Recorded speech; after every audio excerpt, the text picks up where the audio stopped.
I have all of this good proof in my favor. Can I still lose the case?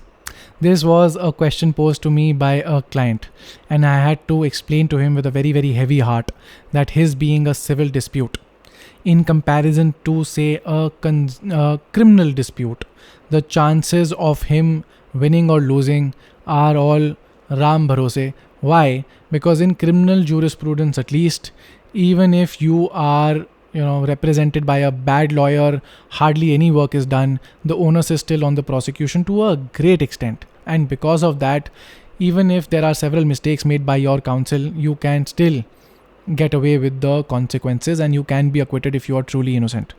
However, when it comes to civil matters, civil disputes, you might have everything in order, you might have the best case, yet because of certain nuances which have been developed by the parliament and by jurisprudence over the past hundreds of years of existence of the Indian legal system, you will not be ever sure about you winning the case. There are several impediments between you and your victory. There is law of limitation. Did you file your case in time or not? There is cause of action. Is your civil suit maintainable or not? There is cases being barred by res judicata. Maybe this issue has already been agitated on an earlier occasion and there it was already decided, therefore you cannot come to this court in this little spin-off of facts. Again, there is res sub judice. Some other pending litigation is already there between the parties on a similar issue. There is relinquishment of claim, something you moved earlier which you ought to have moved for, you should have sought the relief that you are subsequently seeking as well, but because you did not seek it back then, now you cannot seek it as well. There is statutory prohibition. ABC acts from all over the place say that your civil suit is not maintainable.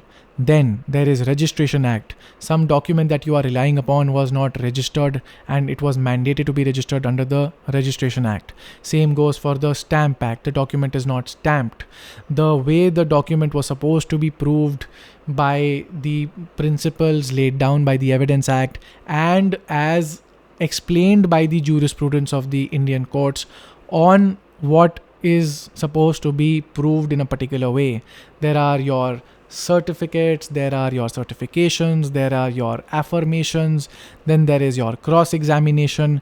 There are 100 different ways to die in your civil matter. Even if you have a great case, even if everything you have done by the book, you are the most honest person on the planet.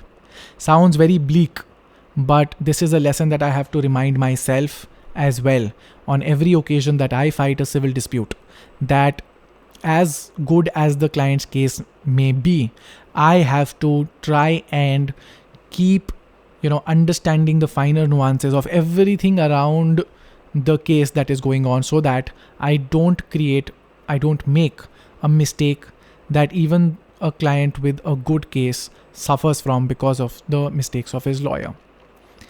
On a side note, since I am talking about this is something that has kind of weighed on me for the past several years, which is that as a lawyer, there have been people who say it from time to time that as a lawyer, you get to choose your timings, you get to choose how much you work.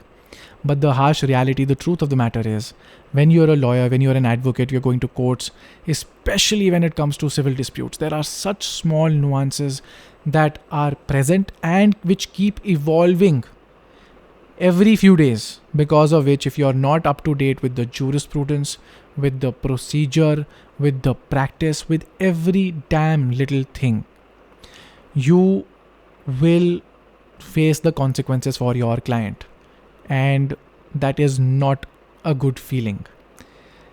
What is the moral of the story?